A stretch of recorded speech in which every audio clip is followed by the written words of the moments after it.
नाज़रीन इकराम, जद्दा एयरपोर्ट से Saudi प्रवाज Delhi international airport पहुंचती है तो वहां सामान की चेकिंग के दौरान एक शख्स के जो उसके शर्ट पहनी होती है उसमें जो बटन लगे होते हैं वहां को गड़बड़ नजर आती है। तो मजीद उसकी शर्ट उतारने के बाद उन बटन को जब दूसरे फ्रेम में आप देख रहे हैं, उस बटन को जब चेक किया जाता है तो बटन के ऊपर से जब चीजें उतारी जाती हैं तो अंदर एक फ्रेम गोल होता है जो कि सोने का होता है। जब सारे बटन चेक किए जाते, सारे बटनों में इसी तरह सोना था जो कि सऊदीया से इंडिया स्मगल किया जा रहा था। तकरीबन 29 लाख इंडियन रुपए में यह स्मगलिंग थी जो कि वहां से पकड़ी गई।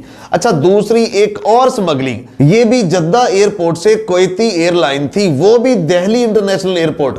अब मैं क्या कहूं कि इंडिया वाले ऐसी हरकतों में टॉप पे हैं। पाकिस्तानियों का तो मेरे ख्याल में दूसरा नंबर है, लेकिन इंडियंस 2 नंबरी में दुनिया भर में टॉप पे हैं। अब पहला भी इंडियन था और दूसरा वो सऊदी एयरलाइन पे गया जद्दा से इंडिया, दूसरा भी इंडियन था, वो कुवैती एयरलाइन से जद्दा से और न्यू दिल्ली इंटरनेशनल एयरपोर्ट पर ही पहुंचा। तो दिल्ली जब उतरा, लैंड करने के बाद चेकिंग की। एक चीज अच्छी है कि इंडिया वाले चेकिंग जरा अच्छी कर रहे हैं, पाकिस्तानी वाले भी शायद छोड़ देते। बहरहाल पाकिस्तान के भी बहुत टॉप क्लास के अफसरान है। बहरहाल इंडिया के वहां अफसरान ने पकड़ा उसको। पकड़ने के बाद जब सामान की तलाशी ली गई तो उसकी इस्त्री के अंदर से सोना बरामद हुआ। छोटे छोटे आप दूसरे फ्रेम में देख रहे हैं, इस्त्री के अंदर से जो है ना उसके बार्स वगैरह निकले और जब वो उसको कैलकुलेट किया गया तो 50 लाख तकरीबन इंडियन रुपए जो है ना वो उस सोने के बनते थे। वो स्मगल हो रहा था, उसको पकड़ा गया और गिरफ्तारी हुई और उसके साथ साथ वो सारा सोना जो है ना वो रिकवर किया गया।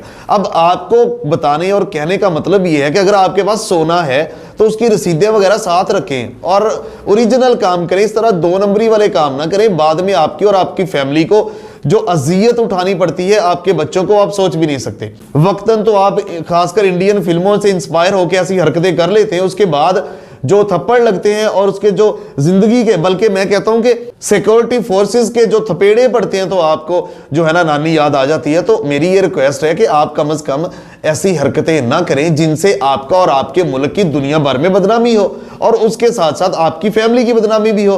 मैं आपको बताता चलूं कि अगर आपके पास सोना है तो उसको आप लीगली लेके चले, डॉक्यूमेंटेशन पूरी करें तो आप ट्रैवल कर सकते हैं, सोना लेके जा सकते हैं। लेकिन ऐसी हरकतें करेंगे तो वो दुनिया भर के सामने आएंगे। आपको पता है पहले पाकिस्तान में भी एयर होस्टेस भी गिरफ्तार हुई जो कि आईफोन और उसके साथ और भी चीजें सामने आती रहती हैं जो कि आपके सामने अनफोल्ड करते हैं। लेकिन इनमें सब में जो लेसन है वो ये है कि इस तरह की हरकतें अगर आप करेंगे, एंड ऑफ द डे पकड़ा आपने जाना है। मिलते एक नई स्टोरी के साथ, तब तक के लिए अल्लाह निगहबान। पाकिस्तान हमेशा जिंदाबाद।